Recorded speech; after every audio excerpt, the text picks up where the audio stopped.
Luwani, who got caught out a couple times but played it very well in team fights, allowed that cleanup for his team, but Karma poking people down like an absolute monster, and the Rammus Oh ban yeah. as well, so all target bans coming out for Dodrizzle, which is to be expected when you had your last game streamed and you are watching all of your opponents kind of demolish on the champions. Might as well just ban those out right away, eliminate those from the field. But we see the Vi, Ahri, and Pantheon being banned out from the Gravities Arrive, so I'm not sure if those are target bans. I like the Ahri. The Pantheon, a little bit of an underused jungler, I feel, but I love the Pantheon ban. I personally really don't like playing against Pantheons. Excuse me, because basically what it does is if Pantheon is good at using his ults, it puts you in a position where your whole team can't push up in your lane. If you push up too far in your lane, he can just ult behind you, and it's pretty much guaranteed kill unless you're far enough ahead to make some plays, make some crazy things happen. But Pantheon kind of puts your team in a situation where you have to just play respectful and play safe in the back. Absolutely agree. He's got a couple more champions coming out here. Nidalee getting picked up as well. We've seen some awesome play in Nidalee. Top lane, mid lane, jungle. Doesn't really matter where you put that champion, to be honest. Just because the reset from the spear into the pounce, so strong. And of course, taking away the thresh that we saw. I believe we saw the Gravity team play really well. I'd have to go back and check that one. Yes, I believe it Yes, was. yes, in the Yeah, last game. yeah, it was Thresh there, and he got, I believe he came out with a quite an impressive KDA. I can't remember off the top of my head now, but Black Farns right there. Which actually, you know what? I don't know if it is supposed to be Black Farns. I think when I read it in game Black Flames before. Who knows if that's actually his name or if he did the Okay. R and the N to make it look like an M, because I know people do Yeah. that sometimes. So I'm gonna call him Black Flames, I think, because Black Farns sounds kind Be of Black weird. Fames. Kind of looks like Fames to me as well. Yeah, that's true. Yeah, Black Fames. I don't know. We'll just call him It's the up. one thing that's perplexed us this tonight. Yeah, We know yeah. all the strategies okay, but this is It's the the names names. really. It's the names that kill me. Yeah, absolutely. And we see actually, we've watched Dot Drizzle compete in many tournaments before, so we're gonna see the top lane Mundo. I feel like another one that's kind of underutilized, especially now that the Morello is pretty commonplace. The grievous wounds on Mundo is gonna be a little bit difficult to deal with. And actually, if we Yeah. see a Scion here, that would be interesting. We Now, cannot deny the tankiness of Mundo still, though. he Absolutely unkillable, especially with a Thornmail in the late game. Yeah, absolutely. I feel like Scion's kind of taken over that role in that you just kind of wait until late game and then he becomes the unkillable monster. But Mundo, I still feel like, is going to be the perennial king in that regard. Once you get to a certain point in the game on Mundo, he can literally just stand under the turret while your team kills it and not take any damage. And it's not really that hard to do. You just need to wait for a while and reach that point, really. So like I was saying, we usually see Scion kind of taking up that role nowadays, but I still quite like the Mundo pick. I feel like it's the Maokai in that even though it's not picked as much anymore, Maokai kind of coming back into flavor a bit, it's still super strong, I feel, and worth a pick if you're decent on that champion. And now McPoopstains is a common Fiddlesticks jungler there, so I think that that would probably be a lock-in, a secured lock for them. Mick Poopstain on the jungle Fiddlesticks. This would be quite exciting. Now you've casted this character before, I see, or I would assume. I think right. Yeah, if I'm not mistaken, I'm pretty sure the actual first RCS tournament I ever casted for the Random Championship Series, I believe that Dodrizzle won it, Nice. and McPoopstains, I'm pretty sure, was playing Rammus, and I was discussing with my co-caster. He was like, oh, I'd love to see a teleport Rammus, that'd be cool. And I was like, I want to see the Flash Rammus, so you can Flash Taunt, and he pulled off a beautiful Flash Taunt in the bot lane, picked up an easy kill there, and I believe they won that tournament there. So McPoopstains, quite a competent jungler, and we'll see how he does on this Fiddlesticks. Fiddlesticks was being banned a fair amount at the beginning of Season 5, but it seems people have moved away from the Fiddle since then. Absolutely. It's Lissandra is being hovered over for that last pick there. Nice, getting locked in. Love seeing Lissandra. Can maybe see some picks in the mid game. Super excited as the Caitlyn is something that I think is potentially capable of dealing with the Mundo just because of the range that Caitlyn has. We see Flames or Shy on CJ Entis. If you guys follow the Korean scene at all, he loves playing Mundo and just Yeah. goes to the Sunfire and just pushes up the lane and just farms until he's late game. So really, really strong late game. We see coming up from the side of Drizzle Hype. Sorry, I don't know if they're talking about the Mocha Drizzle and like a Mocha or something. I don't know, but Yeah, I have yeah, no let's idea. just leave it there. I have no idea, but yeah, exactly like you said with Shy in Korea there, I kind of use him as my canary in the coal mine for Mundo. It's like when Shy stops playing Mundo, that's when Mundo's bad. Because if anybody can pull Okay. off Mundo, it's Shy. And if he's Yeah. still playing him, then Mundo's still viable. As soon as Shy kicks Mundo off the champ pool there, that's when we know that don't play Mundo anymore, it's fine. But yeah, always good to watch all the other regions, because in certain regions, things are just popular that aren't in different regions. Like we saw, we haven't seen a Mundo in forever in any of the Western scene for LCS. But Yeah. we see it pretty commonly there, picked for CJ Entis with Shy. But some common picks coming out for Dodrizzle right now. I'm Special quite likes that Orianna pick as well. Robin the Hood, pretty darn good on Jinx there. But I like Rohan Lalwani on Caitlyn because he was pretty good at microing on Vayne there, and Caitlyn is kind of like a reverse Vayne. It's like Vayne is super weak in the early game, super strong in the late game, where Caitlyn is a monster in the early game and kind of dips in the mid game a bit. She's got a ridiculously long auto attack range, can bully people in lane, where Vayne is the opposite of that, super short auto attack range, kind of has to just survive lane phase. But there's a lot of micro auto attack potential from both of those champions. I feel like your auto attacks are super strong on both Vayne and Caitlyn, and I saw some decent micro from Rohan Lalwani, so I think that he should be able to play Kate pretty well. It's also going to provide him the range to hopefully stay out of Annie's stuns, where Vayne, she'd have to get right up into Annie's face and possibly eat some fire there, where the long range from Kate is going to keep her safe in those team fights. And I like AD carries that can stay in the back line in team fights and still do the damage on top of that. Vayne is not one of those. Absolutely, yeah. I mean, from the side of the Gravity has arrived, we see a very clear ability to initiate these team fights. Whereas from the side of Drizzle Hype, we see some kind of like, yeah, that is a way where you can engage the team fight, but it's not always going to be the case. But the Annie is what really solidified it for me. It was like, yes, you now have like a sense of engage. And I'm especially excited now. This will be very hard to line up, is to see a Flash Tibbers into a Fiddlesticks ultimate, which would be awesome. You can get like the entire duration of the Fiddlesticks ultimate on it. Yeah, if there's some coordination for the side of Dodrizzle, they could pull off some pretty crazy things in team fights, especially with the ball, I'm assuming, on top of either Fiddle or, well, the Mundo there, and then you've got the Jinx ult on top. They do have the potential for that Wombo combo ultimate like we were talking about. But I just want to point out real quick, actually there was a last-second swap there. Dos Leche is going to be playing Lissandra in top lane. It's going to be a middly for Chandler Grimes, even though Chandler was on that Lissandra in last game and played it to great effect. So we're going to see a middly this game, and I'm very excited about that because that is where I like to see Nidalee played. I'm not the biggest fan of her in jungle, not the biggest fan of her in top lane. I love me some mid lane Nidalee. I used to play her all day, every day, throw out spears, and just piss people off, basically. My favorite champions are the ones that people say are broken, and when Nidalee used to be able to just throw spears and pretty much 100-0 people, she was broken, but they kind of tweaked the AP ratios, and she's still pretty darn strong right now, I feel, and I think she's coming back into flavor in the mid lane, so I'm very excited to see Chandler Grimes on this Nidalee. Yeah, no, I'm really excited for that as well. Now, the Nidalee you're specifically speaking of, is one that I know very well, because I remember watching people like Bishu play that Nidalee. The beach. And just... Yeah, and you just get like some AP and you just kind of sit in the mid lane. And Caitlyn was a common combination you'd have with that because you just have amazing, ridiculous poke, and you're just infuriating because there's kind of bugs with the spears and things like that. Not quite the same way, but still feels like overpowered in some sense sometimes. I would entirely agree with you because when they changed Nidalee, when they turned her into more of a kind of a bruiser assassin instead of that long range kind of snipe fest which she was before, that's when I like to play Nidalee. That's my style. I just want to sit in the back and just throw spears at you. Where the style now is much more of an engage assassin, but they kind of changed it a bit to where her spears are chunking a little bit harder than they used to. A nice little bit of AP scaling on them nowadays. Nowhere near what it used to be, but I'm still feeling more comfortable on Nidalee nowadays since those changes. Where back in the day after they changed Nidalee, I was like, I can't play this champ anymore. This is just not, that's not the same Nidalee I know and love, where I'm feeling that a little bit more nowadays. So I'm very excited about Nidalee coming back into flavors, because even though she's changed, she's not just the stand in the back throw spears champ, she's a little bit more up in your face sometimes, like you said, with the resetting pounce, things like that. There's more like on the hunt type stuff. She's more of a prowler. She's on the hunt. Yeah, exactly, which fits with her champion style, which I like.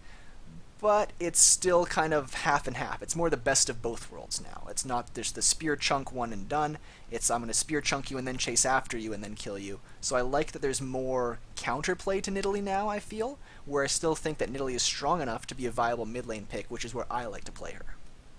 Absolutely. As we see a couple champions actually not quite in the loading screen yet. Maybe they've got the same crashing bugs that you've had, Street Bull, but see a couple gold borders. So this should be an exciting game. I mean, this is the best of the silver. I wasn't going to say worse. I was going to say of the silver and below category. Yeah, absolutely. And no shame in being in this category. We're all there at one point. I was there. Yeah, exactly. We were all there. We'd all be competing. Could still in be these there. tournaments. Yeah, hey, exactly. Yeah. Haven't done placements yet. You never know, right? Yeah. You never know. I could be playing in the next one of these tournaments here. But yeah, nice. I'm Special and Chandler Grimes. The two mid laners not connecting yet, unfortunately. But hopefully they'll be jumping in here as everybody else is at 100%. But hey, if there's two people gone from the game, no mid laner for each side, that's a decent trade. There we go. Hey. There's the Orianna. So he's running heal. It's something you'd agree with. I like that a lot. Yeah, I like the heal, and I'm trying to remember now. What was it? It was the the Nidalee. Right. Okay, so Yeah, you're yeah, against yeah. the Nidalee there. So I do like the Nidalee as Oriana because usually the way it works with Oriana, and I say this in most every single game, is pretty much if you are a mechanical god as Oriana and you think that you're going to be making some crazy plays, great ball movement, great auto attacks, things like that, then sure, go ahead and pick up that ignite and be a monster in that mid lane there. Or, yeah, in the mid lane there. But my style of Oriana is farm up and wait for late game. Just wait for the team fight. It's like what I was talking about before with Malphite, except no TP this time. Just wait until you're level 6, and then you can start making your ult change team fights. It's all about the Ori ult to change team fights. Sure, she can be a lane bully if she needs to be, but don't force it. And I like that I'm Special is opting for the heal here. Going to keep him alive against the Nidalee. The only problem is, though, is if the Ignite is put on before the heal is popped, it's going to be halved in terms of its healing, so they need to be very careful in when they pop those summoner spells. He needs to Yeah. kind of either pop the heal before the Ignite goes on, or bait out the Ignite, let the Ignite tick, and then heal afterwards if he can get away with it. Sometimes you have to just straight up kind of burn the heal in the middle of the Ignite just to stay alive. Oh, he's got McPoopstain actually like mentioned you in the chat. He said, "Thanks for remembering me, Streeple." Yeah, I couldn't forget that name. That's I guess the way that you get me to remember your name is just have something obscene in your name, and I'll have trouble forgetting it. Because I remember casting the first time, going, oh yeah, we got McPoopstain coming into Nice. bot This is lane my here. first cast of my life. Yeah, All nice right, little. you're gonna play off some really good plays, aren't you? So I have to say your name a bunch. Yeah, it looks like unfortunately a couple clients crashed here. We've had some client trouble. It seems like in the past few days. I've been hearing some people client crashes, trouble logging back in, things like that. We got stuck at a pause earlier. So don't worry. It looks like everybody's jumping back into the game here pretty quickly. But I believe Lissandra and Nidalee are not together right now. But the Scion jungle is something that we haven't seen in a while. Scion played a lot top lane currently, where he kind of started in the jungle. It was kind of the reverse of Rek'Sai, where Scion Yeah. was like, oh, he's a jungler, and then he settled in top lane, where Rek'Sai was like, oh, he's a top laner, and then settled in jungle. Or she's a top laner, excuse me. Yeah, yeah. But I That's still a great point. I still like the Scion jungle. I think it's strong, just Scion's stronger in top lane. But he can make some cool kind of like lane gank plays and things like that. He can also just Yeah. run across river with his ultimate, which is kind of fun to watch. Just like, oh, I want to Yeah, be top it's of the super map fun. now. Let's go here and just run across the map, make some kind of run and gun plays, some drive bys in mid lane, things like that. Because Ori has no real way to escape except for the flash, and Nidalee with that ignite is a decent target to gank for. Yeah, the problem I have with the Scion is, again, like before level 6, you're not really going to do a whole lot because your CC is very much focused on following up after other CC, or at least creating some on your own and then following it up with it. So you're not going to have a lot until your ultimate. The nice thing is your ultimate goes down to like I think we were talking about it was like 46 seconds or something once you get some CDR and level 3 on it. So Yeah. really strong in the late game, and running down lanes is great. Might even use it in the same way that Rek'Sai uses ultimate to sort of travel throughout the jungle, or at least down the river, because that's an open spot for it. Yeah, exactly. 9 out of 10 Rek'Sai ults you'll see nowadays are literally just for travel. Just like, hey, I'm at base, I need to get back on the map, let's go over here. Hey, I'm bot, I need Yeah. to go top, let's go over here. And not many engages, so it'd be interesting if we did see Scion with that same sort of ultimate. Now, I've mentioned before in previous casts, I like to see the almost point-blank range Scion ults and just use it as kind of like a CC, because it's hard to aim sometimes, Yeah. so I like that kind of high percentage hit, but you really have to be on point when you're doing it. I like how I'm Specialist taking E early to trade with Nidalee. Nidalee actually, I think, selected W level 1, I'm pretty sure. Yep, she did. So all she has is traps as well as the Cougar Pounce, so it's really smart of Oriana to just bully her early, because Nidalee, to be honest, I feel like the best thing to do is take E level 1 so you can trade in lane, which she's not able to trade right now. Ori's going to out-trade her every single time with the E and the auto attacks. Yeah, and then also just shove the lane up right into the tower, and then you should be just good to go.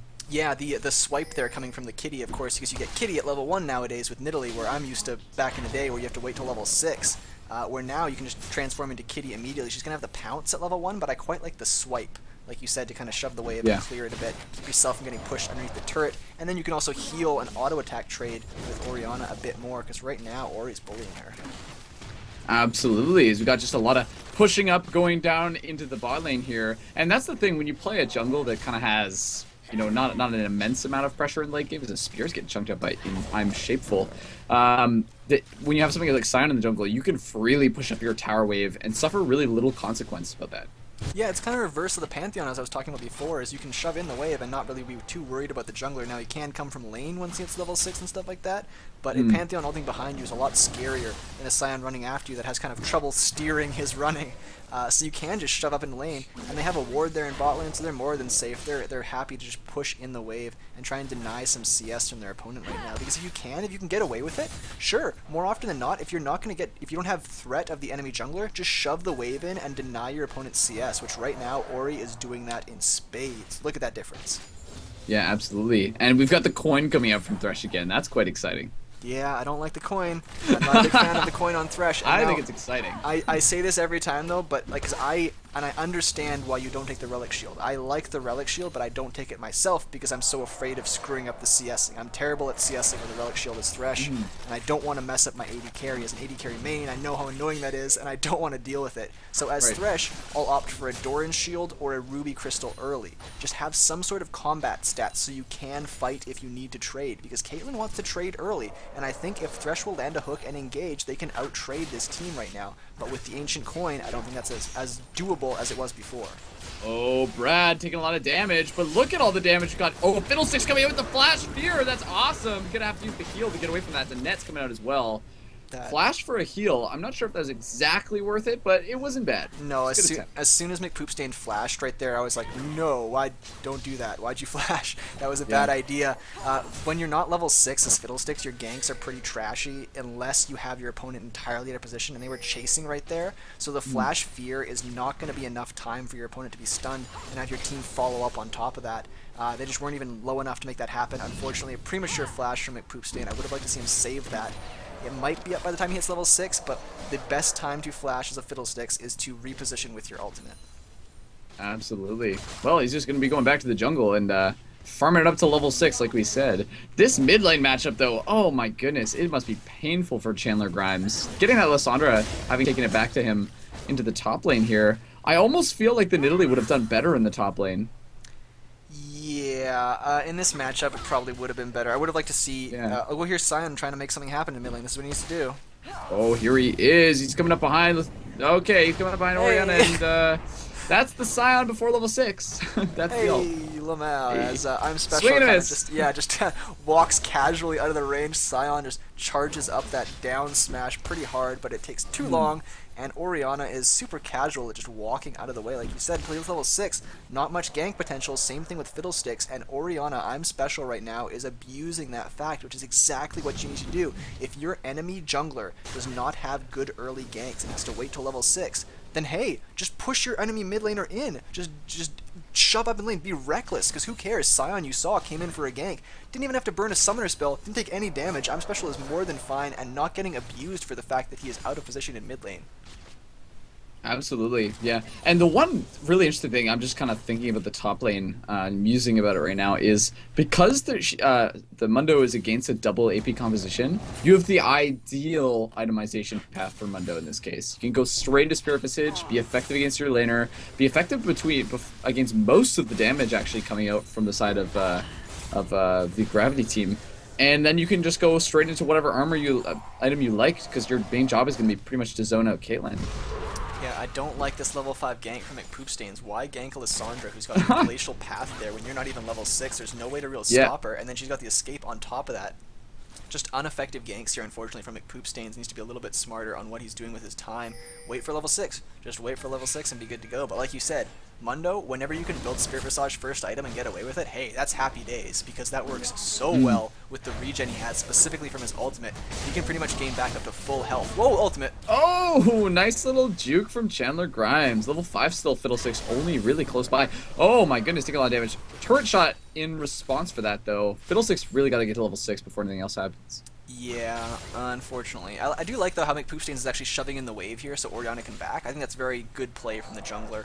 It's very coordinated. You'll always see in lower solo queue and stuff like that, people are like, oh my god, get out of my lane, you stupid jungler. But that was the right thing to do for McPoopstains. Push the wave, deny some CS, allow your mid laner to back, and then McPoopstains can go back and farm the jungle, hopefully hit level 6, and then they can play when they're both back in full health and have some items on the map. Totally. And I like All how right, well, the Oriana back. has picked up, she's going for the Athenes, which is what I mentioned before, against double AP, go for that Athenes. Morelos is way Absolutely. faster, gets a nice quick spike. Oh no, Sion only level 5 again. The junglers need to wait Yeah. for level 6. Finally, McPoopsteins is level 6, so he's good to go. But Yeah. there's Sion just at level 6 from some minions in the wave. Ugh. What? You know, interesting. Oh, there's the level 6 McPoopstain gank. He's gonna get Black Flames. That's awesome. Right onto the traps. Perfect use. That's Great. Sorry, I was just it's hilarious though. Now he's level 6 and he has his ult for the gank. He just walks in the lane and doesn't use it, and now they get the kill. So it's really funny. Even though he's level 6, and I'm like, well, now he's good for ganks. He didn't even use the level 6. He just walked in there and got the kill anyways. So even though it makes us sound like we're right for the wrong reasons there. So interesting little play to set up that, hey, at the end of the day, it's a kill. Goes on to Annie, and as far as supports to take kills, Annie is not too shabby of one. Absolutely, yeah. This is going to give him a great amount of engage here. The one thing I'm really worried for the side of the Gravity team is they're just not going to have enough damage in the late game. Sure, they scale like decently into the mid game here, and they'll have some chance for some good picks. And Nidalee will do a lot of damage, but the itemization from Mundo, it's just going to it's going to be tough. It's going to be really tough. Yeah, and they're pulling ahead in CS in pretty much every single lane here. I mean, specifically mid lane there, but even in bot lane a bit ahead. And as Caitlyn, you want to pretty much win every single lane you're in. That's kind of Caitlyn's shtick, is that just win lane. Just bully your opponent out and win lane, because your auto attack range is so strong. But to use Caitlyn effectively in lane, you need to trade constantly. Anytime your opponent comes up to hit a CS, you shoot them right in the face. Just all you're worrying is about hitting them and trading with them effectively, because you should be able to hit them before they can hit you. But Robin the Hood right now trading effectively with the cannon shots. Oh, here comes the ultimate from McPoopstain. Oh, he goes over the farthest wall in the game right now. Timber's just going to blow up Robin Lahani right up. They're not going to be able to dive this one. Super Mega Death Rocket coming here. But Doloche actually is teleported into the bot lane here. Might have enough damage to kill Robin the Hood. Oh, right onto the Flame Choppers. Oh, they both fall right at the same time here as the supports are going to be duking out as well. Long range flash and the ult comes out. Perfect. That's a great roam.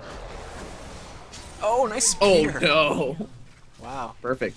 Yeah, and I'm Special, unfortunately, did not follow the roam there, so he's going to be pushing in mid lane. But the problem is, and I mean, it's harder, of course, Oriana's not the best roamer there, and Nidalee is a phenomenal roamer, and that's one of the things, that's one of my favorite things to do, is who cares if you're losing in mid lane, go into bot lane, pick up 2 kills, come back into mid lane, and then, hey, you're tied with your opponent who's been 1v1ing the heck out of you in mid lane. That is my style, is I'm going to lose to you in a 1v1, but if my team's there, hey, we're going to have a fight, and so far Chandler Grimes has pulled that into great effect right now, catching up in gold pretty much, even though he's behind a ton in CS. Absolutely, really good point there. Well, he's coming up to a really crucial point in the game. I mean, they probably are thinking as a team in their dialogue that, yes, we have a much stronger late game than they do. We're just going to be more tanky. We're going to have a better team fight. The Nidalee might be something we have to worry about, but we're shutting the Nidalee down really hard. The 2 kills going towards them might be a little bit worrisome for them, though. Yeah, and that's what it seems like they want to do right now, is they want to kind of have these little side skirmishes and get some kills on their laners. They're losing in this straight up just kind of PvE battle so far. They need to have some sort of PvP going on, some player versus player, and have some sort of chaos. Like you mentioned this before, the more behind you are, the more you benefit from chaos. So right now, Drizzle wants to calm the game down and just keep out-farming their lane opponents, and the side of Lay Gravity needs to just start going ham and making plays, making those roaming plays like we saw before, have Sion ult into lane, have Nidalee roam down from mid lane, have an ult, things like that. But in top lane, Doslecha needs to be careful right now. McPoopstain's going after. Here we go. McPoopstain forces out the flash, and Sion. Mundo's going to pick that up with the empowered cleaver from his masochism. Excellent, he says. Mundo smash. Yeah, I was going to say, that's what I thought. I'm like, I haven't played Mundo in a long time, but I'm pretty sure his ultimate gives a tiny bit of movement speed, 15% movement speed, so I'm assuming that's why he used it, just to catch up a bit. He did have Ghost, though, so he could have popped that, but the ultimate is a shorter timer than Ghost, but also healed him up in lane there, so he's back pretty much to full health there, which is one of the best things to do as Mundo. That's why I love using my ultimate sometimes. It's just like, oh no, I'm low on health, I need to go back. Nope, not anymore. Ultimate, back to full health, and he is chilling in top lane, pushing turrets, getting some nice easy CS with his Burning Agony. Absolutely. You know, as much as we, as inheritors, just can come in the top lane and just yell at Mundo a little bit, say, you can't be as big as I am. The funny thing is, as much as we've been criticizing it, a lot of damage actually comes out for Brad. Oh, the stun goes on to Rohan Lawani as well. The heal's coming out as well. Oh no, Robin the Hood, you've taken too much damage from him. You have no heal in this case. That's an awesome double kill. That's exactly what the side of Gravity needed. Whoa, that's one of those situations where you're like, would Caitlyn have died if he had hit that W right there? He used his zap and Yeah. actually missed with a stationary Caitlyn target. Well, there's the hook on Uh-oh. McPoopstain. So they're gonna go after him here. If Caitlyn's Caitlyn's not gonna follow this up. She's too Doesn't scared. have a Right lot now. of CC for this, unfortunately. Oh, here comes the Scion ultimate coming right down to the bot lane. That's not going to catch him, unfortunately. Yeah, Hi there. decent curve around the wall though, good control, but unfortunately it wasn't the best decision to ult there. Not exactly the best kind of path set up. Whoa, that was a weird hook. That was weird. Yeah, didn't hit. Looked like it was gonna hit multiple things, but didn't hit anything. We've seen some hooks where we're like, that's not gonna hit, and it clings on to them right away. And we've seen some stuff where like, that's gonna hit, and then nothing. So who knows? Yeah. Thresholds Yeah, I are a mean, mystery. the main difference between the gold right now is this definitely the CS lead. Yep, those Obviously, solo Orianna. lanes. Sorry. So those solo lanes, the solo laners Yeah, the for solo lanes, Drizzle are just in control right now, and I feel like a big part of that was like you mentioned before, with the fact that Scion doesn't have the best ganks, so their solo laners have been pushing up super hard and overextending the whole time, but haven't been punished for it. As the top turret is probably going to fall as well. TX Brad just getting a little auto attack onto him here. So we definitely see in the 2v2 and straight up in the bot lane, there is some potential for outplay still from the side of Gravity. As McPoopstain actually is just going to flash over the wall, just scare everyone off. You know, hey guys, I'm just reminding you that I'm existing as a person here. Yeah, I feel like that was kind of exactly like you said, yeah, just to scare them off there, to allow Mundo to grab that turret and then walk out of there safely, but I don't know if I think he's overextending his stay here. He needs to be careful. He should back after that. No, he's still pushing. He needs to do something. Oh, And his team shouldn't be got his backing, but ultimate. McPoopstains should not be backing if Silent Caliber is getting 1v3 There in we the top go. lane right here. They need to take He something is else. Go do relentless. Dragon right now. Holy cow, yeah, we need to see some kind of rotation here, but unfortunately Fiddlesticks is all the way back in the base. He has actually ran out of... he's going to be dying, unfortunately. Oh, Chandler Grimes on the Nidalee, despite how poor the lane has been going, it's been very strong. And that was actually the perfect situation for Nidalee. She's kind of like an improved Vayne, where Vayne has that passive where if she's chasing an enemy, she's way faster. Nidalee's got that pretty much like in a bunch of different ways. So when you're chasing somebody, even if it is a Mundo who can kind of kite and just stay alive forever, the Nidalee is the exact champion you want. You see the range of that pounce right there when you're jumping to a target with that on the hunt. Oh my god. Oh no. Yep, there we go. Yep, look at the There was distance. the shockwave. The distance on that W is absolutely absurd. The Yeah. extra thing you can cover when you have that on the hunt passive on top of somebody, it is really rough. And even though I'm Special is destroying Nidalee in farm, I believe, let me just check their gold right now actually, it is about 5k. Yep, they're dead equal in gold. They're literally dead equal right now at 5k gold apiece, even though the CS difference is absurd. 4 kills give you a lot of pretty pennies. Absolutely, good way to describe them. Pretty pennies for sure, especially when they're marked in blood, as Nidalee knows. Yeah. Yeah, All those some kills going over to them made differences in the 50 CS, obviously. blood-soaked coins kind of getting knocking them under the robot there. Part of a recipe for something. Yeah, Orianna pretty much like a vending machine there for Nidalee, just biting down and getting free change out. But nobody's gone for Dragon yet, and I would like to see, like we mentioned before, when you send a bunch of people into top lane, the immediate kind of play is, okay, we've got 2 opponents in top lane, the enemy jungler isn't there as well. Let's go take something on the opposite side of the map, and that's why I was saying that Poopstain should not be backing right there. He had enough health and mana, they could have taken a free dragon at that point. Here we go. Oh, there's Big Poopstain and the rest of his team, actually. Timber's flying in there as well. The ultimate from Poopstain is coming in as well. That's a double kill for them. That's excellent use of all their ultimates. As Mundo is in the bot lane as well here. Just decided to teleport in to take this turret, and for sure the dragon's going to be coming off the backside of that. Nidalee might be able to get some poke here, but I really don't doubt it's going to match to anything. Whoa, they need to be careful. What is going on? I Oh, feel like- TX Brad wants to take on the Scion. I Okay. feel like they're just stalling for time right now. I feel like Nidalee and Sion were kind of just like, hey, look at us, and they're just kind of waiting and trying to delay. Nice spear, though, landing on a prime target. In Robin the Hood, that's exactly what you want on the spears. Don't land them on tanks, land them on squishies. Good job zoning out Nidalee, though, by Mundo. That's exactly what you want to do. I say this every time. If you're an AP champion that's not doing much to the actual objective, go zone out the enemy and make sure there's no contest. They pick up the Scuttle Crab and leave peacefully.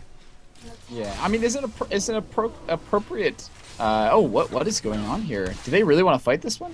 Not quite. What they should Would do, it be though, an is push down Yeah, mid go ahead. now, because everybody from Dodrizzle is backing. They have a small window right now to take something. Go group up as mid and push it down. Scion backing off, not what you want to see. Gotcha. Yeah. Well, they're definitely going to have to back up here, having taken that dragon all low. They have a lot of money cashed in, though. This is going to be really key for them. Well, a fair amount. They're going to get about half items each person. The enemy jungle, though, 3 1 to turrets as well. So not only in the minion department have they done well, it's in the in the turret department as well. Just that amount of pressure they've been able to put on there. Mundo is becoming that really unstoppable force. Looks like he's going for Warmonks next. Yeah, and that's something if you can get away, like I said this before, if you can get away with building a Spirit Visage, that's really good. If you can get away with building a Warmogs, that's really good. Because there's some games you can't get away with building those items, you're just going to get murdered if you do. But those are two items that are going to make Mundo, like you said, unkillable. You're just going to hit his ultimate, and he's going to regen faster than you can burn him down, pretty much. Now, that's why, of course, the Morellos was built on Nidalee there, is that's going to be a little bit of the Grievous Wounds to help with the negation of the healing regen from Mundo, but unless Nidalee is on Mundo, which she's probably going to be focusing the squishier targets, then it's going to be difficult to deal with them. And you said Mundo is rolling really far, so right now he's got 144 CS at 18 minutes into the game. Like, the CS for the side of Dot Drizzle is really, really strong, especially for, as we keep mentioning, people in Silver and Bronze. Like, you shouldn't see 150 CS by 20 minutes. Like, that's what I aim for and don't get that often. And Are you accusing them of anything here? I'm accusing these guys of being better than me pretty much at CS so far. So these guys, I'm very impressed with the way that Dot Drizzle. I like to see games. Oh, here we go. Some nice rolling. They gotta be careful at Nidalee though. Getting caught up here. Nidalee's probably going to want to go into this long-range spear hit him. Shockwave's going to hit no one. I'm Shapeful. Oh my god, Inheritor's coming up with the ultimate way back there. Silent Caliber just keeps getting thrown continuously into the turret here. Doesn't look like anyone's going to want to really fight though. Lissandra's coming around the side here. Do not forget that Fiddlesticks has his ultimate. Could come over this wall at any moment. Maybe Tibbers is going to come out and fight. We're going to have to see. Both teams kind of want to fight. Nope, just going to take the Gromp. That's the Retribution. Yeah, I feel like they're waiting for the engage from each other. Fiddle's like, okay, I'll ult after Lissandra ults in. And Lissandra's like, okay, I'll ult. Oh my goodness. Whoa. Oh, there's the kill. And the Super Mega Death Rocket definitely would have killed him otherwise. Yeah, Black Farn's there, going down in flames, whatever the heck his name is. But he's going to go down there from the Orianna ball. A bunch of missed Orianna ults, unfortunately, by I'm Special. But hey, the QW is just as strong. And the, oh my goodness, not falling up in the glacial path there. But Nidalee has been hitting spears left and right. And I keep mentioning this on priority targets. Oh my god. Oh, wow, this is going to be a lot of damage coming to the other side. Deloche actually is going to free someone under the turret, get a couple kill there. Oh, Robin the Hood, he's going to get the couple resets and a couple people from the side of, wow, it's very, very low in that case. Risky. Yeah, and I think they're content to just trade 2 for 1 right there. But as I was mentioning before, this fight kind of took place. Actually, we see the TP from Mundo to get the farm in top lane there. He does not want to lose out on any farm. He's like, I didn't hit 150 by 20 minutes, oh no, I need to catch up right now. So he's going, TP is into top lane right there.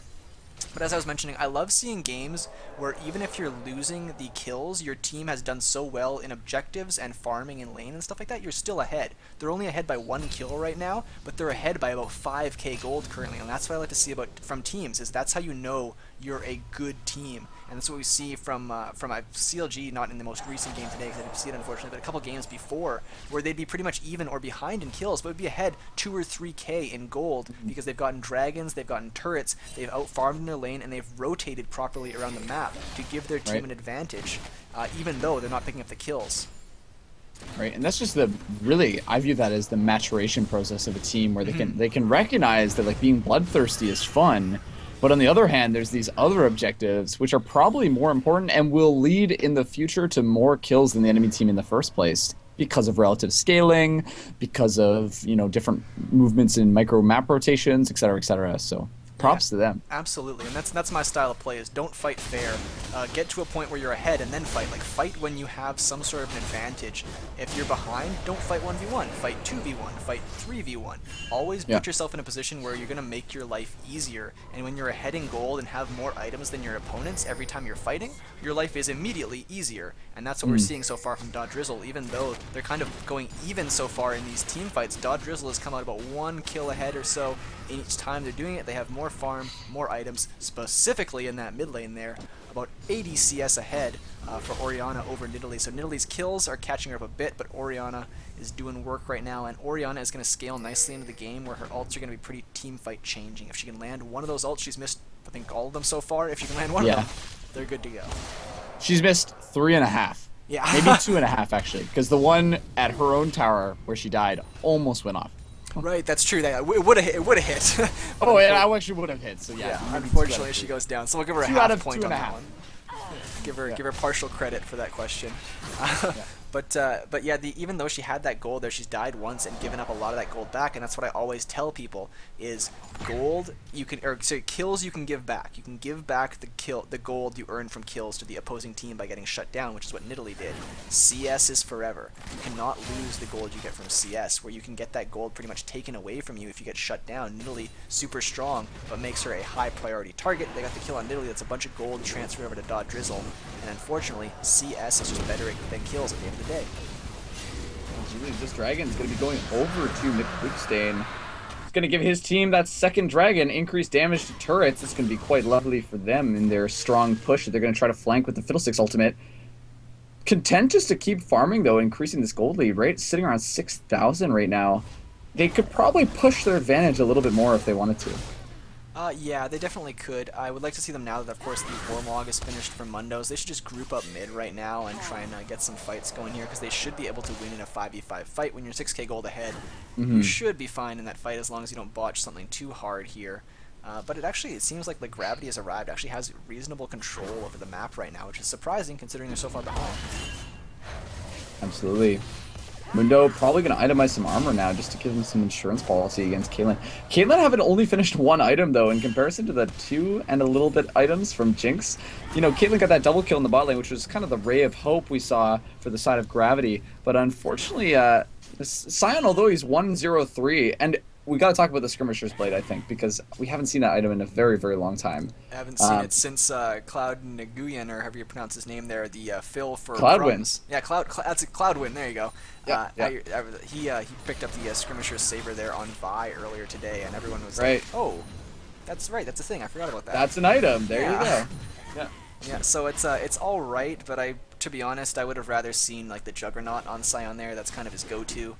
Just be a monster tank. Like Sion, his kit is basically, he's got built-in damage in it already. Just become a giant. Well, I think he did go for the Juggernaut actually. Oh, did he actually? Oh no, sorry, he did. Yeah, on top of the skirmishers. My apologies. He did go for the Juggernaut. Oh, okay. Yeah, I was expecting him to go for the other damage on top of that. But yeah, no, he did. So that's not too bad then. But it is still, to be honest, usually you'll see the Rangers or the Stalkers. Those are kind of the current 2 meta. Yeah, exactly. The Stalkers is probably what I would have thought he would have gone for, but yeah, but or exactly. even the Rangers, because he doesn't have amazing AoE, but and it provides the that extra sort of CC, that extra slowdown for when you are making those ganks. Because Sion's got some decent CC, but like if you don't hit that the drop down axe there, I forget exactly what it's called there, it makes it a lot easier to hit when you've got someone slowed from the smiting there. You can hit that pretty easy. As we saw, I'm Special kind of just walked out of it in mid lane earlier. Unless you have someone locked down or have them slowed in some way, it's hard for them to not just walk out of it if they're walking the correct way. very true. It's called Decimating Smash, but that go. was just, you know, you could just assume that it was called that because it makes sense in given the character. I have a habit of calling it down smash as if we were playing some sort of That's a good Smash one. Bros iteration or something like that. Oh, that I down like that. smash. There he goes. The ledge What graph. would League of Legends characters be like if they were Smash characters? That's the question. Exactly. It's kind of cool actually, because it is kind of similar in that they have like they've got like a small set of abilities, and it's like these are your abilities. Go work with those. So I like games like that, in that they're easy to learn, difficult to master, and that's why I think that League has so much replay value, is because you can jump right in and have some fun, but you will never be able to master this game. Every time you analyze your own play, as we see, oh, actually a rush coming out with the Talisman of Ascension. TX Brad is definitely going to be taken out here. Holy cow, lots of, 3-man ultimate. It's looking awesome. Silent Killer right in the middle of that, along with the Fiddlesticks. Oh, wow, 3 for 1 in this case. Hey. 4 for 1. That's the one we're looking for. Yeah, so great Orianna ult right there onto the cluster. It was such a good ult, such damage there that Robin the Hood's ult didn't even hit. They were dead before it went right through there. And I love that flash QW from I'm Special right there. Orianna is one of the harder champions to make that work, because if you don't have your ball on you, if you don't have actual control, you don't know exactly what's going on, you can't get the flash QW. So I'm gotten decent at that over time, but it's because you have to be super patient. So I love seeing that from players when they're actually able to get the flash QW to pick up kills there, and I'm Special executed it perfectly, waited till the ball was on him, and then made that move. It's so easy to screw that up. I feel like that's actually harder to do than landing Orianna ults sometimes.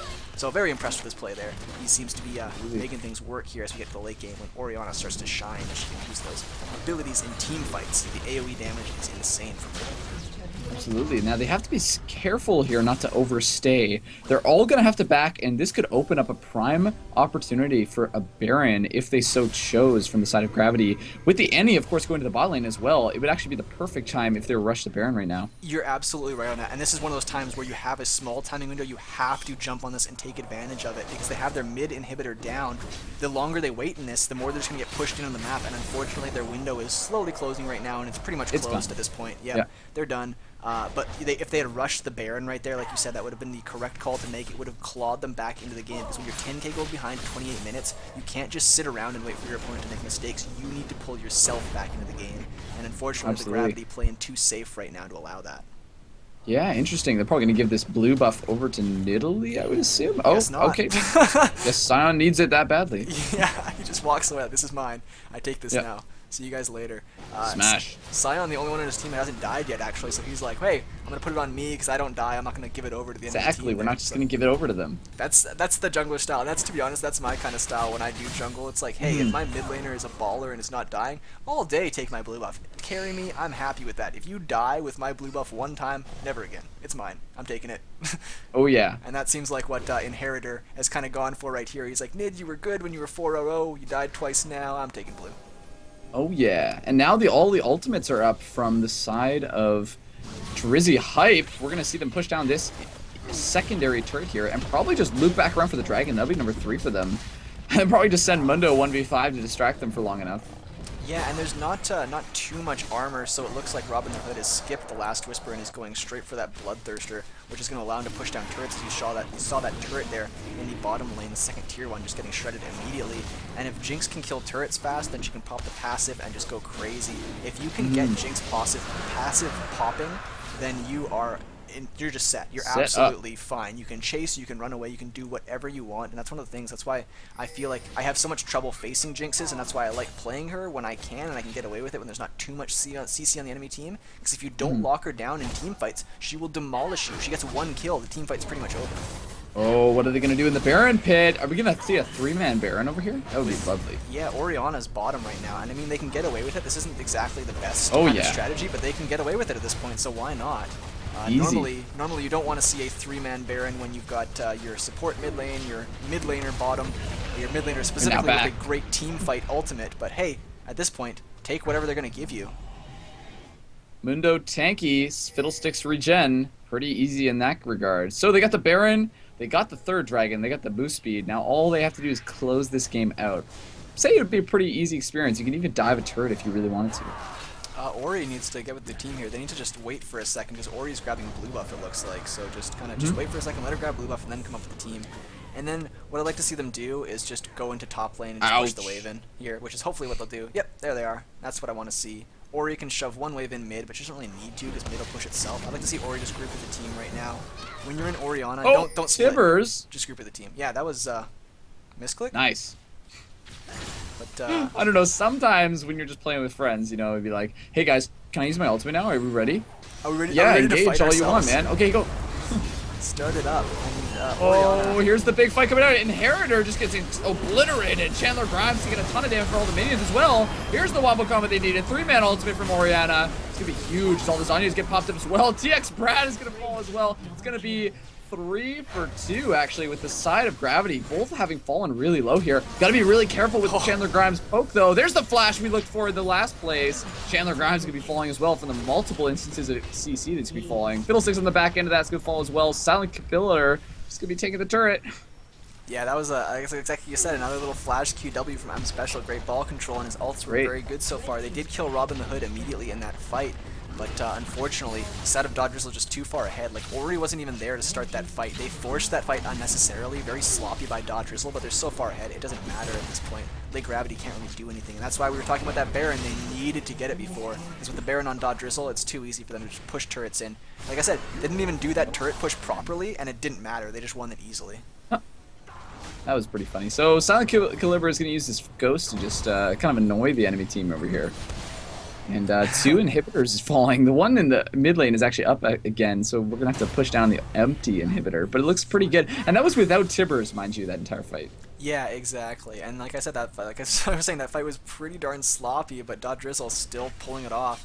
What they really needed to do was just wait. When you've got stacked up steroid Baron buff minions, just wait, especially when you've got an inhibitor down in the mid lane. The super minions will push. It'll force your enemy to slowly split up, and then you can engage once they've split up. They forced a fight when they were kind of like even numbers or even outnumbered, to be honest. Like you said, with no Tibbers as well. Unnecessary. They did get the inhibitor, but they should just group up as 5, stick together in a big ball, and they'll win these fights no problem with that.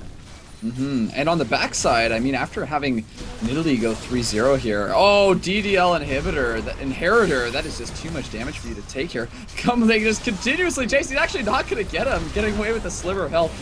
1-2 come down with the shockwave, and Das Leche is going to use the ultimate on himself. Big Poopstain actually is going to use the Crow Storm.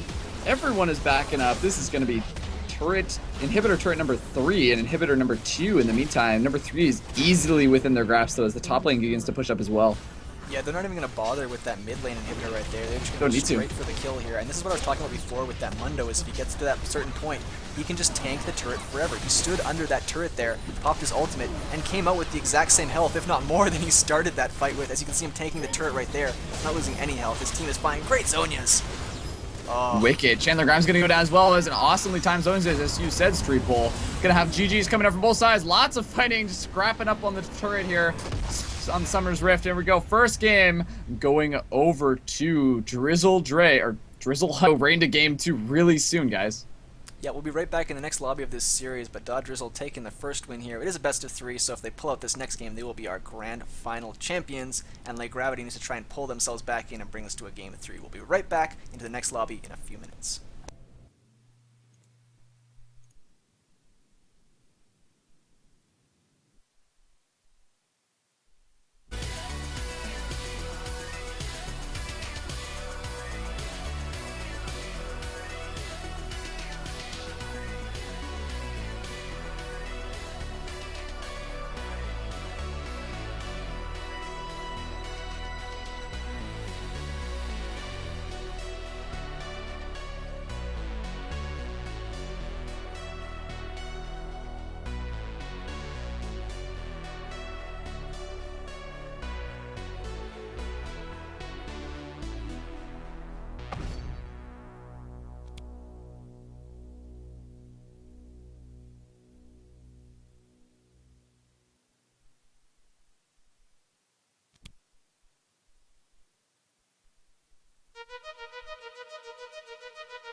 Welcome back, everyone. This is going to be game two. If you just watched us, you watched an awesome fight where the side on the blue side now, Drizzle Hype was able to slowly accumulate a huge gold advantage against the Gravity Has Arrived. I am Campagnolo, and we're joined by Streeple today, who's going to be casting in the finals game two, 1-0 for Drizzle Hype so far. How you doing, Streeple? Very good so far, and we see a bunch of target bans coming out again. There Not we go. surprised at all. Dr. Mundo, Oriana, Vayne, Annie, all target bans right here, and the Vi was a ban from last game, I believe, as well. So that's the one they want to stick with. The Ori and the Dr. Mundo are the two they wanted to get out of there immediately. And we've been seeing that a common trend a lot in these games tonight in the tournament so far. It seems like the solo laners have really been dominating for the teams that have been winning. Absolutely. And if you're just joining us right now, just a Saturday night, you just want to check out some League, this is Campagnolo Streeple. We're hosting the RandomCS.com is where you can check out where these tournaments are kind of happening. This is silver and below. Be sure to check it out for other tournaments so you can win a bunch of free RP. Definitely give our Twitch a follow too if you guys are enjoying the cast so far. Thanks for sticking around. The Nidalee was super, super good for the side of the Gravity Has Arrived last game, so they're going to grab that again. Yeah, the Nidalee was kind of a little bit of their saving grace right there. There was a lot of times where there could have been team fights initiated by Drizzle, but their prime targets got poked out by these huge Nidalee spears and kind of had to just concede a bit. We might see a Lulu be coming out for TX Brad here, and yeah, that might be a support Lulu as well. He opted for the Annie last time, a little bit more utility-based support this time, where Annie's kind of Annie's like a ranged Leona almost, in that it's like, hey, we're going in, we're going to engage, I'm going to CC someone, we're going to blow them up, where Lulu kind of provides a bit of that with her ultimate, but can also be used defensively as well. I really, really, really like Lulu, not only in the solo lanes, but also on the support role. I feel like her kit just has a ridiculous amount of utility, and I love seeing Lulu being picked. And Pantheon. Absolutely. There's the Pantheon. Yeah, you like the Pantheon, right? That's scary. Yeah, it was banned out last game, and we'll see if they can make use of it in this game here. Now, usually it's run in the jungle. Wouldn't be surprised to see it top lane or something like that. But like I said before, Pantheon I feel like is so strong because if you can place his ults properly, it puts your laners, the enemy laners that is, in a situation where they have to kind of stick close to their turret. They can't push up too far. And whoa, someone like a Draven being locked in right here, another high mechanic champion. It seems like Rohan Lalwani is sticking with these highly mechanic intensive champions here. It could be dangerous because Draven is not one of those people that you want to let get jumped on, and if a Pantheon can ult and jump on him, stun him, lock him down, Draven could die and get blown up immediately. Yeah, big snowball potential here as well. See the Wukong. Wukong we've seen quite a bit in this tournament, actually. Twice from a team that's already been eliminated. And used it in a number of wombo combos if you guys were around to see those. Those were quite the exciting games. But we'll have to see. Draven, like you were saying, I mean, the same kind of way that Jinx is, if they can get to the Draven and just one-shot him, it's a lot of damage you're just going to take off the table. Yeah, absolutely. And it is going to be a little bit harder. I feel like even though, of course, there's some good gap close from Wukong and things like that, I feel like Jinx is a lot easier to stay safe on than a Draven. Even though, of course, Draven does have his E, he's got his knockback, he can speed up with the W. Draven is a little bit closer range where Jinx can just cannon from afar, even zap from afar, shoot her ults from afar. There's a lot more ways you can be effective in a team fight from a safe position where Draven has to get a little bit more up close and personal. That said, though, he's got a lot more burst potential than that Jinx does. Draven, if he can get rolling, can literally just run games 1v5. I really like the Ahri pickup in this case, actually. If they're gonna, yes, they're gonna lock that in nice because the Ahri, first of all, I think it's a pretty good matchup for Nidalee. If we're going to see the Nidalee in the top lane or the mid lane, that's still a flex pick. We're not entirely sure in this case. But the Ahri can really get to the Draven, and I think that's really what they're going to want to do to shut this team down. Yeah, absolutely. That Ahri is a great pickup in the mid lane. And we have seen teams, professional teams that is, pick up that Ahri as a blind pick there. They just want to say, let's get Ahri in the mid lane. Who cares who she's against? As long as we have Ahri going on, we're fine. And that's definitely not going to be a Teemo there. Chandler Grimes doing a little bit of trolling right there. But the Ahri pickup I quite like in almost any scenario at this point. Ahri, I think, is one of the top tier mid laners. Since the changes, she is pick and ban worthy, I feel, 90% of games. Come on, man. Game 7 World Series. Give me Teemo, man. Give me Teemo. Yeah, that's the thing. Every time. You know, I'm never against when you are backs against the wall. When you've lost your first game playing kind of like a meta comp, kind of what's worked for you, then just go balls to the wall right there. Just pick out whatever you can, any sort of niche picks, any sort of pocket picks you have, anything that will confuse your opponent and make it a little bit more difficult for them to close out a game like they did last time. Go for that. But it looks like they might be sticking with the same kind of comp here, except a Blitzcrank to go in with the Draven. I like that pickup. in that it's going to make Jinx's life a living hell in bot lane. She's going to have to be super careful not to get hooked. Yeah. But Lulu can keep her safe, so I like that pickup. But the Blitzcrank Draven is a great combo because Blitz is pretty much a feed my AD carry type support. I'm going to pull someone, I'm going to bop them up, and you're going to kill them, and that is what Draven wants. You get Draven kills, you get his passive going, and he is going to be a monster in this game. I like the Singed pick as well. That's actually not too shabby. Are they gonna... Okay, it really depends for me who goes in the top lane, because Yeah. I don't like Nidalee versus Singed here. And that's the thing is we might, and because we saw these swap before, it leads me to believe that it's going to be Chandler Grimes on Nidalee again, because we saw that swap when they pick the Nidalee and the Lissandra. They usually throw the Lissandra in top lane, but we have seen Chandler Grimes on Lissandra before. Nidalee can be played top lane, you never know. But like you said, it would be a little bit difficult for Singed in that top lane there. Singed is another one of those champions, kind of like the Mundo, in that you just want to kind of wait, and then you become unkillable later. So I think that's a good pickup for Silent Caliber to kind of fill the gap that the Mundo ban has given them. Absolutely, yeah, and in much the same kind of play style, suppose, and he definitely proved his prowess on that champion. It's going to get into the spectator delay now. The side of Drizzle Hype has the chance to carry away with them 3,200 RP per player, plus Triumphant Rise, so they're going to be trying with all their might, and conversely, on the side of Gravity has arrived, they're going to be trying with all their might to pull this into a Game 3. Should be very exciting. The teams were mostly evenly matched here, with the Nidalee in the last game, if you recall, on Chandler Grimes actually getting out to a really, really nice mid game, but the team composition from Drizzle Hype was just too much to overcome, in my opinion, in the last game. And they won those solo lanes pretty darn hard, even though in the bot lane it was kind of an even trade. I'm Special just controlled the mid lane, and even though actually, no, we're going to see Chandler Grimes on Lissandra, so they're going to swap it up. They're going to say, hey, it didn't work last time, let's switch it up. We'll throw Nidalee top lane, Lissandra mid lane. Cool. So interesting play. Like you said, it should be a little bit rough on Sion in the top lane if Dos Leche can play it properly and kind of kite back with the spears, use the kitty form properly, not get flipped and dumped into poison too often rather. But I like Chandler Grimes on the Lissandra. Even though he was really good on the Nidalee, I feel like on the Lissandra he's going to have more potential to be a real impact in team fights, where Nidalee kind of just relies on chunking spears over time and then maybe someone getting out of position to pounce on. The Lissandra is going to allow you to pull the trigger as opposed to kind of waiting for something else to happen or waiting for a window to open for yourself. He's got more ability to start things off on his own, and with the Ignite there, he could be going for kills in lane against Ahri. I think he did not have a good time getting bullied in lane last time, and he's saying, screw that, I'm picking Lissandra, you're not going to bully me the same way again. Yeah, definitely. And I guess the Blitzcrank is really what we got to talk about here. The nice thing, obviously, with the Lulu picked up, and I guess they couldn't really anticipate that because they didn't know they were picking Singed when they picked Lulu. But I just like the ability for, if someone, by God chance, gets hooked, which I'm sure will happen many times this game because of the positioning, these teams, the Lulu Wild Growth is a great disengage for that. And they have some really great follow-up of that with some long-range gap closers from Ahri. They can turn around any misplaced hook from the side of Black Flames, or Flames, whatever you want to call it, this point, into a proper team fight, actually. So that might actually be just what they're looking for. You're absolutely right, and that's why I'm such a big fan of that Lulu. Like I mentioned, her kit has so much utility. Not only can you go offensive and actually be a lane bully with Lulu, she's got really good magic damage. Her auto attacks are underrated as well. She trades extremely strong. I can't tell you how many kills I've gotten as a support in bot lane because they just didn't expect the damage coming from Lulu. And not only does she have the damage, she's got the utility to keep people alive. Like you said, if there is a Blitzcrank hook, she can pop that Wild Growth, keep her Jinx safe, and that's one of my favorite combos to go for, is if I am picking Jinx, having a Lulu or a Janna, something with disengaged utility to keep my squishy AD carry safe. It works the same with Vayne rather.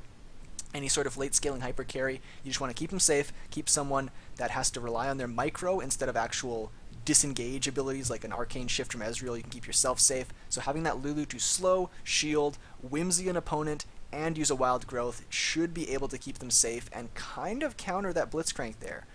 Like Ahri should be able to dodge the Blitzcrank hooks with her ultimate. Pantheon should hopefully be tanky enough at a certain point where they can deal with that themselves. Singed, who cares if he gets hooked? You want him to get hooked. The only real prime target is that Jinx, and then at that point, are you going to have the Lulu ult on top of it, keep her safe, and have them turn the fight around on you?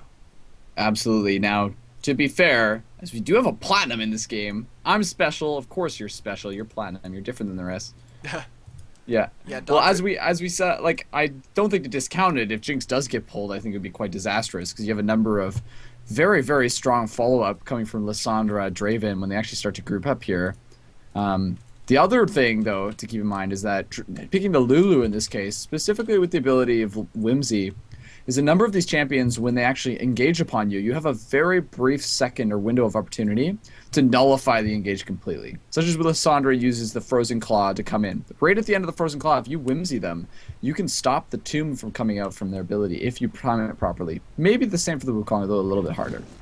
Yeah, absolutely. They could entirely negate it, and that's like I keep saying. I'm such a big fan of this Lulu. No matter where she's played, her kit is so useful. You can really just stop a lot of teams from coming in, and that's one of my favorite things to do. Is because most people, especially at lower elos, and I'll consider myself in a lower elo as well, because I feel like anything below high diamond or masters challenger is just kind of, we're all just in a big lump together at the bottom of the pile here, and I feel like it's way more effective to have some sort of disengage, some sort of nullification, because so many people build their strategy around, we're going to jump you, we're going to catch you, we're going to kill you. And if you have a way of stopping that, once their plan kind of goes out the window, they don't know what to do after that. If they land a Blitzcrank hook and it doesn't kill the person immediately, they're like, okay, what do we do after this? So if you can have that wild growth, like you said, have the counter on anything, like you said, even if like the Wukong ult on the Lissandra, any sort of counter, and that wild growth provides so much counterplay, they could turn these team fights around easily on late gravity has arrived. Absolutely. Now, the one thing I do want to talk about as well is for certain champions this game, whenever I'm playing against them, and I'm talking about Draven here, it's kind of like I know the kind of person that is playing that champion because they're just not played that often. It's usually the kind of mentality associated with that champion. And Dravens, I find by and large, is there's no other way to describe them but just insane. Like, they're just insane people. They just, like, will run at you in lane, even if they know two people are coming down the river to kill him, and just, like, try their very best. Turret dive you at level 3. Like, all those crazy plays. I feel like Draven players make those more often than not. I have to agree with you. There's certain champs that kind of just fit to certain playstyles. And actually there was a post on Reddit a long time ago, many months ago at this point, where they did kind of some research based on personality types. You know, there's that 16 personality types thing that's popular on the internet nowadays or whatever. Okay. And they had people who say, what's your personality type and what champion do you play? Like, what's your favorite role and things like that. And there was actually a lot of data and statistics that kind of were like, really like, well, that makes a lot of sense. There were people that had the kind of, I don't know all the personality types, but like you said, the crazy, more risk kind of seeking types, like the people that ride motorcycles, do extreme sports, stuff like that. Yeah, Those are the Draven players, things like novelty that. seekers. Yeah, and it's really funny because I was like, oh, well, what am I? Because I'm an INTJ personality type, like the strategic person, like the kind of campaign manager. I'm the battle manager. Like, I'm not the one fighting, I'm the one behind with the battle plans. And it's like, okay, well, what do those play? And I couldn't find my data on it. And they were like, well, it's because people with that personality type usually fill. And I was like, oh my god, that's what I do. I fill. Yeah, that's what I do too. Yeah, exactly. I'm trying to fill what are the weaknesses in my team. I'm going to do whatever I need to do for my team to win the game. And it's just so funny that you mentioned that, because I really do feel like there's so many certain styles on the different champions in League that you can really tell a lot about a person's personality based on what they play. Like you said, Draven, a perfect example. They're crazy. They're very high risk, high reward type champions. And I feel like Blitzcrank is kind of the same in that. They're very trolly type champions. They like to make the plays. They like to be the big shot, the guy in control. Even when you're support, you'll see a lot of Blitzcranks build like tier and things like that and go for damage sometimes because they want to be the man. They want to be the guy saying, I got the pull, I got you that kill. So I like the Draven Blitzcrank bot lane. It's kind of the psycho bot lane. We're like, we're going to murder some people. Let's do this, boys. Yeah, man. But what about when Blitzcrank plays definitely a Blitzcrank? They must in some way have some kind of personality problem then, right? Yeah, they don't like how they act, but they can't help but the fact that they are that. Yeah. They're like, I like to be the... I'm crazy, but... Yeah, but I don't want people to think I'm crazy. Exactly. I'm definitely not crazy. But yeah, it's really interesting how you can tell on certain champions the different styles. Like people, for example, that play Janna are usually avoiding conflict and things like that, which kind of makes sense, right? Disengage queen, you don't want to have to get into arguments with people and things like that. You just want to avoid fights. And it's really interesting. So look to see Black Farns there in the bottom, trying to make a crazy pull there to get his Draven fed. Because once you can get those admiration stacks going on Draven, he can get a ridiculous amount of gold for just one kill. Yeah, I guess just to conclude that conversation we were having about personality type stuff, they're very loose correlations, of course. And if you gave someone a situation like, what would you play in this situation, it wouldn't obviously come through. But if you just ask someone, hey, what is your favorite champion in general from a personality standpoint and their playstyle and stuff, not in relation to anything else. Oh my goodness, McPooste actually was hanging out in that top lane. That's an amazing first blood, actually. Great use of the Singe flip.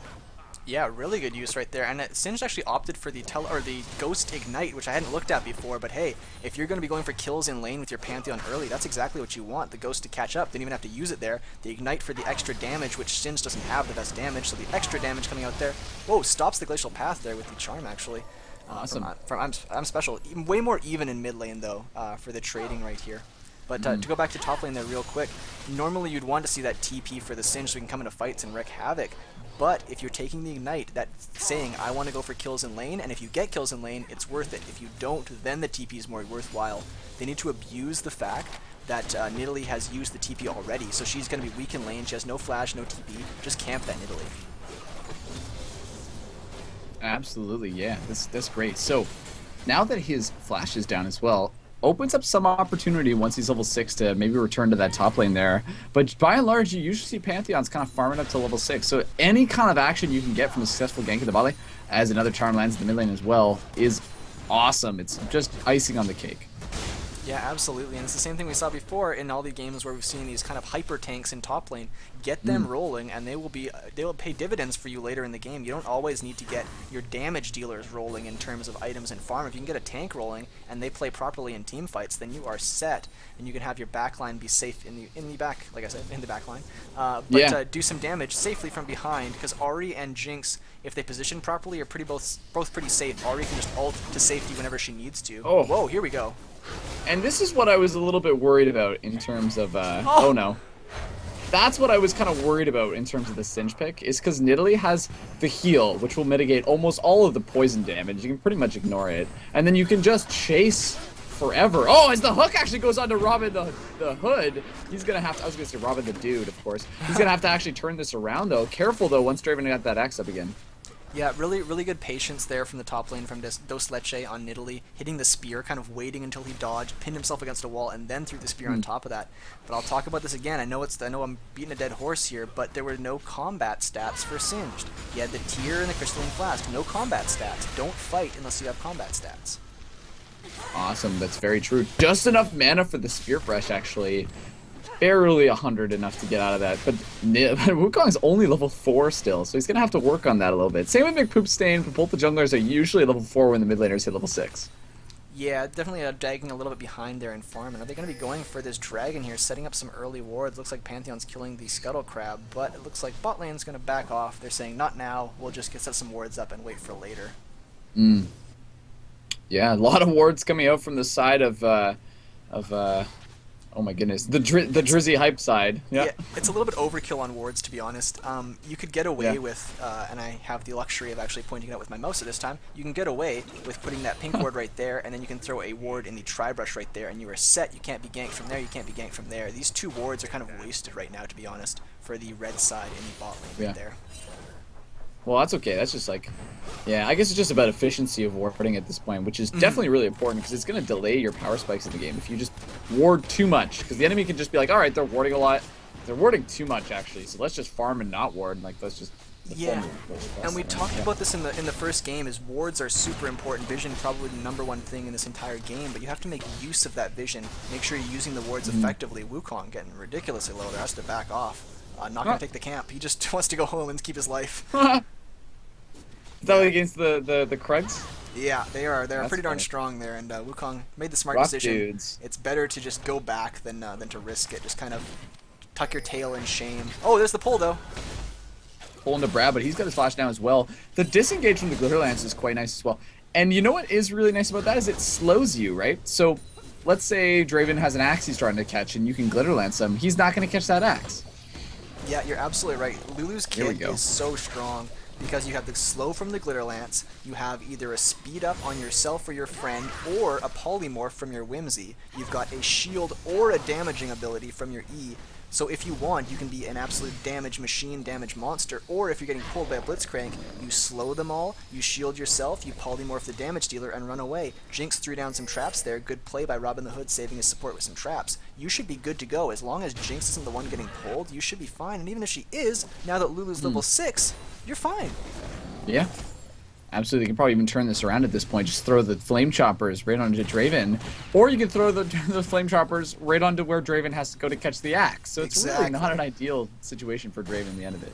Yeah, you're absolutely right, and you made a great point earlier about the glitter lance with the slow there. You can, like you just said, with the traps there from Jinx, you can do the same thing with the glitter lance from Lulu. Here's the ult though, tower dive. Oh, there goes the. Oh, are they gonna be able to pick this up here? Yeah. Let the ignite leave. Okay, awesome. The flash gets pulled up. That's the first successful top lane dive we've seen in this tournament, and it's the 7th game. Yeah, it was actually. Oh no, Wukong's coming in. He's gonna pick up the kill. Uh-oh. Here we go. And the mid lane is really problematic as well, as Chandler Grimes is gonna be falling. Yikes. He's going to use that Spirit Rush to get that last tick of the Orb of Deception. Awesome. And it looks like McPoostain and co. are going to get away as well. Win-win-win. Wow. Yeah, and unfortunately Wukong botches the pink ward placement as well, unfortunately, in his little Tribush there. Teleport from Nidalee. But Nidalee's Cougar form must have been down or something, because she flashed away, but she stayed in human form there. As soon as someone's coming to gank you, Cougar form, pounce. That's the first thing you do, is get that cooldown rolling. You can flash after that if you want to, but Cougar form and pounce to get the CD rolling. There's a missed hook there from Blitzcrank, and it's actually funny. It's even though it's not as big a deal in this matchup because Blitzcrank's hooks cost a lot of mana. But Blitzcrank opting for the Ancient Coin start. Now, there's no real reason to not start the Relic Shield on Blitzcrank because you can execute with your auto attacks because he's melee, where Thresh I can understand not doing it because it's harder to do with the ranged attack. You don't get the Relic Shield execute. But I do not like the Ancient Coin start. I'm fine with building the Ancient Coin into a Talisman later for the active, but don't do it at the beginning. Yeah, maybe Rohan Lalwani just not insane enough. Maybe we gotta make him actually become a different personality style. Yeah, it's kind of interesting actually. You're not playing the Draven like you normally see the Dravens play. They're pretty much like I am up front, right? Yeah, I am going to kill you or you're going to kill me. That's kind of the standard Draven style. One of us must die. Yeah, exactly. It's the way that I always talk about it is we're going to jump in the fire and see who burns first, basically, just so you can deal with the pain most enough. And usually Draven can kind of come out on head because if he picks up a kill, even if he trades, as long as he gets the kill, he gets more gold for that anyways. But right now, it looks like, to be honest, Jinx is kind of farming from a distance against Draven and not really allowing them to commit too much. Blitzcrank really needs to set up the pull for Draven to make something happen, and so far it hasn't worked. Entomb, there's no ignite coming out from him on the side. Oh, Flash and Ultimate gonna be coming away. McPoopstate coming in from the back though. Lots of damage getting put. Full Orb of Deception. He's gonna take him out with the true damage at the top there. As Nidalee actually gets flicked in the wrong direction. That heal doing lots of work though. He's gonna get away, no problem. Yeah, Singed is so annoying to lane against there, but great bait by Ahri, keeping herself alive. A little bit of overcommitment from Chandler Grimes, trying to get something to happen in mid lane there. And it's starting to be the CS advantage as we saw before, except this time, the Chandler Grimes there was playing Nidalee before, but this time he is behind in CS and he's dying and losing out kills, where before he was behind in CS but picking up kills to make up for it. Now he's just double behind. Really good point as the mid laner and jungle crew is going to teleport back for the side of Drizzy Hype. Gonna see if McPoopstain can pull away another champion. Do you know if he won that first tournament you were casting in? I believe they did, if I remember correctly. Nice. The only game I casted of them was actually in the finals. I believe they were on the other side of the bracket that we were casting, so we saw them in the finals there, and if I remember correctly, the opposite team actually forfeit the best of 3 series. They lost 1 game, I'm pretty sure, and we're like, alright, we're done. I think that's enough of this. Alright, McPoopstain, you got us. Yeah, they got pretty demolished there by Drizzle, pulling things ahead. And Drizzle, of course, like we mentioned before, they had some shiny new borders there, not new, but shiny old borders with the gold and platinum and things like that. But at the beginning of the season, he goes the Pant Dive again. Oh, you threw him into the... That's awesome. You remember the change they made to Singed, if we recall. You get stunned if you get tossed into the sticky glue. That was so cool. That was so well coordinated. He basically tossed him over his head for the alley-oop onto Pantheon. Here comes Wukong, though. I don't know about this. Okay, I don't know if he's going to have enough damage to deal with this guy, though. Throw him out of there. That's right. They're going to want to go on him again, but just not enough damage in that case. The 1-2 fling and hop combo from McPoopstains and Silent Caliber is hilarious to watch. These two are pretty well coordinated in how they fling and then jump on top of their enemies. There's a Draven ult, just kind of clearing minions, to be honest, right there. Draven. Yeah, League of Minion clearing. Yeah. And I like the deep ward there. Even though they're pushed up in the lane before, it was a little bit useful for Lulu. You always want to have a bunch of wards against a Blitzcrank. The more vision you have with Blitzcrank, the easier it is to dodge those hooks, because the most dangerous hook is the one you don't see coming. Yeah, and you know, the more I think about this Lulu thing, we've talked about it kind of to death already, but I'm going to say one more thing. Because I actually think after all of this analysis... Oh, Jinx gets booked very long range. Flash is coming out again. Is he going to have the Blood Rush? Oh, there's the Whimsy. Not even a chance. The Lulu, like, just to complete that thought, is the hardest counter to Draven the entire game, because if he loses his axes through a Whimsy or through a slow or whatever, it's no damage anymore.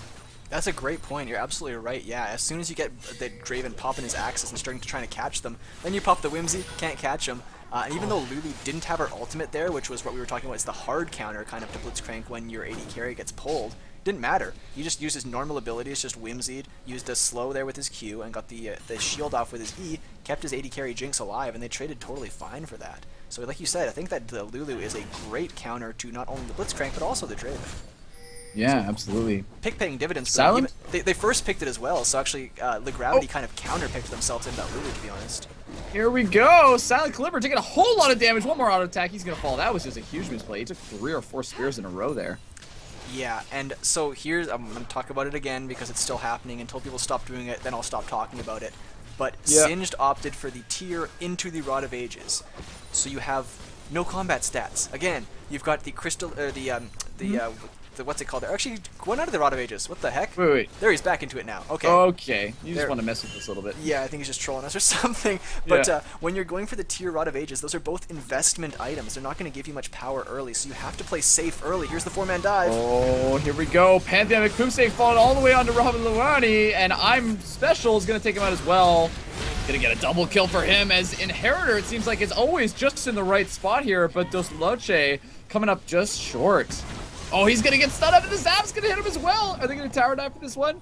They very well might. CDL Inheritor so low. Finally, Chandler Grimes is coming out here. Maybe gonna use the ultimate onto Poop Stain. Oh yes, there's the kill they need finally. This turret is gonna be falling any day now, though. The extra distance... Oh, wow, I thought that was going to hit. That scared me. Yeah. The extra distance you get from Pounce is absolutely absurd to me. It's really stupid, to be honest, I think. Oh, God. That's the engage they needed. Chandler Grimes super low. He's not going to be able to take it out. That actually was worth it. Very scary, but worth it.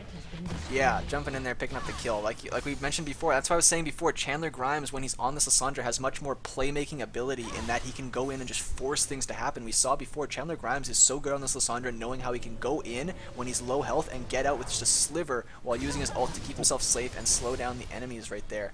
He's really on point with this Lissandra so far, even though he got 2 kills against him in lane there. He's doing really well in these fights, even though he's behind. Yeah. It's a very great point. So Wukong actually, I don't know if you noticed this, but he just skipped his jungle item altogether and just went straight for the Merc Treads into, looks like it's going to be a Randuin's. So not a whole lot of damage going from him at all. Yeah, and as we Boggles my mind, really. Yeah, usually what we see, as we mentioned before, is usually we'll have the kind of damaged jungle item coming out, and then the junglers will build straight tank after that. But I think Wukong is just like, I just want to be a straight tank right now for my team. Like you said, opting to just skip finishing off the jungle item. He's just going for tenacity, MR, and health.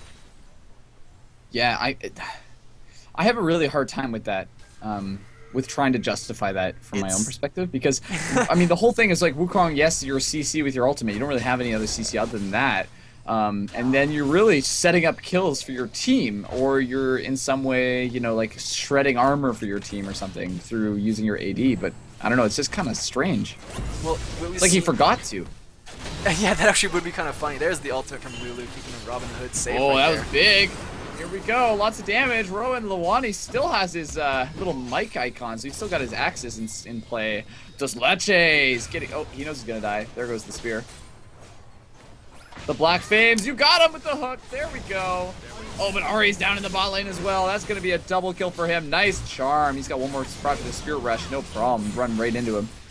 If you're running away from a blitz, a good roam by Ari there to pick that up. Ari's a great roamer. Yeah. And good job by I'm Special to know the timing. That's what I was going to say before about Inheritor there on Wukong, is I feel like his timing is just a few seconds off each time. He keeps coming into fights after 1 or 2 of his members of his team has died, and then he's trying to ult later in the fight, and it's too late. So I think he's trying to be tanky for that reason, but like you said, it's not a reason to justify it.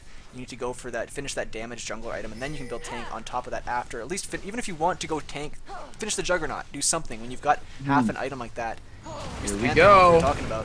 Oh, we got the stun mid Frozen Claw. I don't know if we got a whole lot of. Oh, look at the Draven Axe following up as well. That was beautiful, actually, coordination. Silent Calibur is in here as well. He might just throw him into the sticky. No, he won't.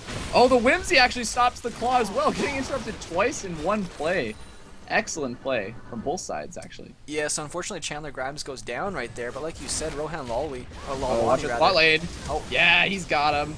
At least the flash is going to go. yeah, flash burn right there, and didn't burn the ignite from I'm Special either. Actually, I'm Special juked back into that hook. Interesting. I think I was gonna say, I think he wanted to get hooked to hit that Q damage. Blitzcrank, as we mentioned before, the only tankiness he has is coming from that Sightstone. He's trying to finish off that Ancient Coin and turn it into the Talisman of Ascension. But if you don't have any tanky stats before that, I say this all the time, Blitzcrank needs to be somewhat tanky because he's pulling people into him. Unless you've got a full team there to blow people up, when you pull someone into you, they're probably going to attack you a couple times. And if Blitzcrank is building like mana regen, like he's got the Forbidden Idol there, which is mana regen. Sure, he's got the CDR, but he's basically just speed and like regen at this point, which that's nice and dandy. But once you actually catch someone, once you pull someone in, it's the old saying like the dog chasing the car doesn't know what to do with it once he actually catches it. That's Blitzcrank right now. He's chasing the cars all day long. Once he catches the car is hitting him, and he's going, I don't like chasing cars anymore. Hook, hook. Yeah, so I would love to see Blitzcrank be a little bit tankier here, and then he can get himself into the mix. It's one of the things I love to do on a Blitzcrank. Oh, Chandler, no! Oh, Chandler decided to go in on that. And Deslache, what are you doing? You're suiciding, my friend. Holy, what is going on here? Insanity. DDoS. And Inheritor's finally in the back range, and he's going to get the thing, but he's got no damage. Okay, there we go. That's all right. Dos Leche said in chat, GG boys. That's why I'm like, did he DC or something? Because he just straight up was like, hey, there's people here. This is fun. Let's have a party. Yeah, this is going to be the surrender vote. All right, well, so we have our champion. Looks like it's going to go over to Drizzle. Hype Drizzle, man. Drizzle Hype. Wow, that was an exciting game, I think. Yeah, pulling it off here in a nice clean victory at the end there. I'm Special was just phenomenal in both games so far. Missed some Ori ults early, but his Ahri was just on point. And even though Lissandra was able to hold her own in lane against Ahri in this game, which we didn't see in the last game with Nidalee, she kind of got demolished in actual kills there. He did come back a little bit in team fights, but his team wasn't there. Unfortunately, Wukong 0-1-0 ends the game. You never want to end the game like that because it basically means, sure, you kind of stayed alive for your team, but you didn't really help anybody, unfortunately. He tried to, but you want some sort of kill participation from your jungler, as we see 4 kills, 8 assists from Pantheon. Pantheon was all over the map, and that's one of the reasons why I mentioned before, I love to ban Pantheon. We saw how many times he used the ult to not only get people in lane, but just straight up turret dive. You're under your turret, you think you're safe, just jumps right on top of you, make poop stains, making plays in the jungle. Drizzle are going to be our champions for tonight. Yeah, and don't forget, do not try this Wukong build at home, because I'm just looking over the damage dealt to champions here, and he did less than half the amount of damage that Blitzcrank did to champions. So yeah, and especially when you're behind, one of the things to do when you're behind is you kind of have to go for the high risk, high reward. As I was mentioning before, you can't just kind of sit back and let the team slowly beat you. So even though, as we were mentioning, he probably was like, oh, I'm getting killed immediately, I need to go tanky, I'm not going to finish off my jungler item for the damage, I'm going to go straight tank and help my team. Build the damage and just try and work on positioning and timing and decision making, because if you go straight tank, you're not going to win anything anyways, you're not going to help your team anyways. On top of that, not gold efficient to not finish off that jungler item. Unfortunate build from Wukong, but really, to be honest, at the end of the day, I don't think a different build would have helped them that much. Absolutely. Well, congratulations to our champions, Drizzle Hype. You played a really great really great game. The Gravity has arrived. On behalf of myself, Campagnolo, Streetbull, just want to give out a few shout-outs to RandomRCS or RandomCS.com, who's hosted all these tournaments for you guys. We got lots more coming in the future. Make sure you check out the website. Follow our Facebook and Twitter if you want to check out more information about that. You can donate to us right below the Twitch stream. We would love to bring you more exciting content and expand the array of content that we can give you guys, and donating is a great way to help us out if you like us. You can also follow our Twitch channel to see when we're live again. Is there anything else, Streetbull? Yeah, just to check out, of course, my wonderful co-caster here, Campagnolo. He streams on Twitch every once in a while, twitch.tv/Campagnolo. And we'll talk in the chat and stuff a bit after to let you guys know if you have any questions, things like that. My name is Streetbull. I had a blast casting tonight. You can find me on twitch.tv/Streetbull, the word street, the word bowl, like what you would eat soup out of. I'm also on Twitter @StreetBull. So thank you guys so much for playing and watching. I had an absolute blast. Please check out randomcs.com, our Facebook re.cs, our Twitter @esportsrcs. Click the upcoming events tab to see when all of our upcoming tournaments and things are. Our next one, I believe, is next Thursday, which I think is a golden under ARAM. So show up next Thursday, sign up in advance for that. Even if you're not playing, come out and support. We love having people watch, and we can cast a nice audience and things like that. Had so much fun tonight. Great job from all the teams. And yeah, that's pretty much it for me. Thank you guys so much for watching, and we will see you guys next week.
The innocent lifetime flickers and flashes under a canvas.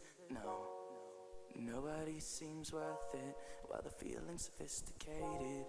The view is so restrained. The past is nearing closer and closer, I fear. So let's just cut the bullshit and tell me who's independent. Thumbs twiddling and your life's escaping your mind. Keep in mind, well, the air ain't as free as it used to be, but that's quite alright when you're still 18, it seems to be. And I'll tell you who's overrated. What's a beautiful person with some hideous dreams? While the lining isn't silver, we're verging on the side of the road that'll take us home. The edge of us is getting weighed. Read about your life in your local papers. Realize the end of us is getting near. You're just a droplet of paint trickled off your canvas. Delirious illusion flowing backwards through the river of color while we analyze to try to see it clearer. Secretly appealing to a lonely prisoner. Now what's your vision? And